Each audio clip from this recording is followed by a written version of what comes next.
Oh yes, several episodes because I talk about it all the time. Hi, my name's MJ. I'm HSV2 positive, which means I have genital herpes, and I do videos about it a lot to hopefully raise awareness, which in turn reduces the stigma and reduces rates. I figured I'd take this video as an opportunity to answer some of the most common questions I get in relation to my HSV2 diagnosis. The first question I usually get asked is, do you know who you got it from?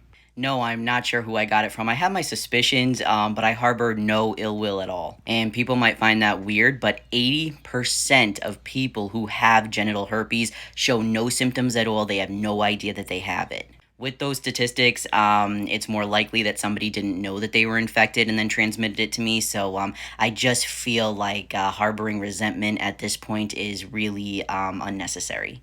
The second one I get is, how did you know you had it? I went years without an outbreak. I had it and I had no idea. Fortunately, as far as I know, I didn't transmit it to anybody during that time, but the reason I know I had it for years is because I had been celibate and then I went on testosterone during my transition, and they think the hormonal shift is what triggered an outbreak, so I had my first outbreak after years of being celibate.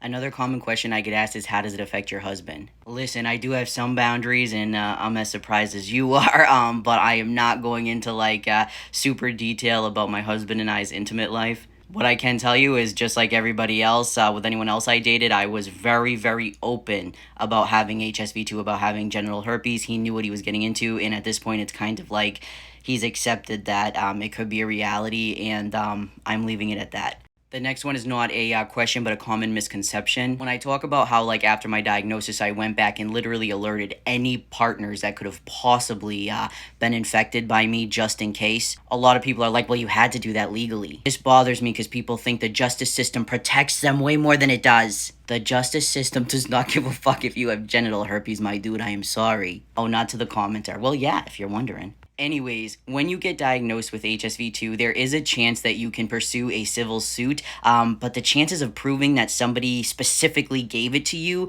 when 80% of people, like I said, show no symptoms and have no knowledge of having it at all, the odds of winning, I would say, I'm not a lawyer, are pretty slim, so protect yourself.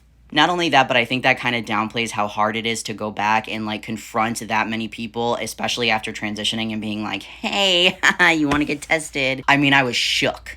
Decent people do naturally disclose to past, present, and future partners, but that does not mean that it's an easy feat. And I don't think it should be downplayed. And how did I get it? I don't know what people want from this one. Should I name positions? I don't know.